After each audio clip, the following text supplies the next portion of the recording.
jelas-jelas tersangka pelaku penembakan itu tidak diborgol ketika dibawa. Kabak Ops Solok Selatan diperiksa sembari merokok dan tidak diborgol, disorot Komisi 3 DPR RI. Aksi penembakan yang dilakukan oleh Kabak Ops Polres Solok Selatan AKP Dadang Iskandar hingga menewaskan Kasat Reskrim AKP Rianto Ulil Ansyari turut disorot Komisi 3 DPR RI.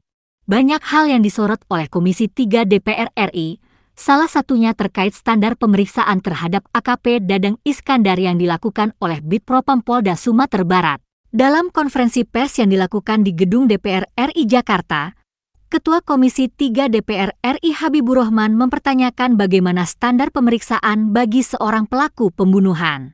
Kami mempertanyakan dan menyesalkan sebuah video yang kami terima terkait aksi pembunuhan ini. Dalam video itu saya melihat pelaku diperiksa sangat santai, dengan mengenakan jaket, tidak diborgol dan sembari merokok, ujar Habibur Rahman, Jumat, 22 November 2024. Selain itu, Komisi 3 DPR RI juga memperlihatkan video saat Kabak Ops AKP Dadang Iskandar ketika berjalan di area Mapolda Sumatera Barat. Pelaku dengan santainya berjalan ketika dibawa di area Polda Sumatera Barat tanpa diborgol. Ini standar propamnya seperti apa, kata Habibur Rahman. Menurutnya, pelaku kejahatan serius seperti yang dilakukan oleh AKP Dadang Iskandar juga harus diperlakukan dengan serius oleh pihak Bitpropam Polda Sumatera Barat. Komisi 3 DPR RI juga akan mendatangi langsung Polda Sumatera Barat untuk mempertanyakan persoalan pembunuhan ini.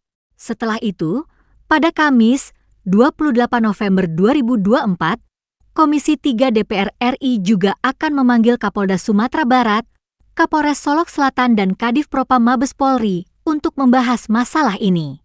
Meski begitu, Habibur Rahman menyampaikan turut berduka atas kepergian Kasat Reskrim Polres Solok Selatan AKP Rianto Ulil Ansyari. Saya yakin betul bahwa ini adalah pembunuhan berencana, dan saya yakin Bapak Kapolri Listio Sigit akan memberikan sanksi tegas kepada pelaku, baik secara kedinasan maupun pidana, ucapnya.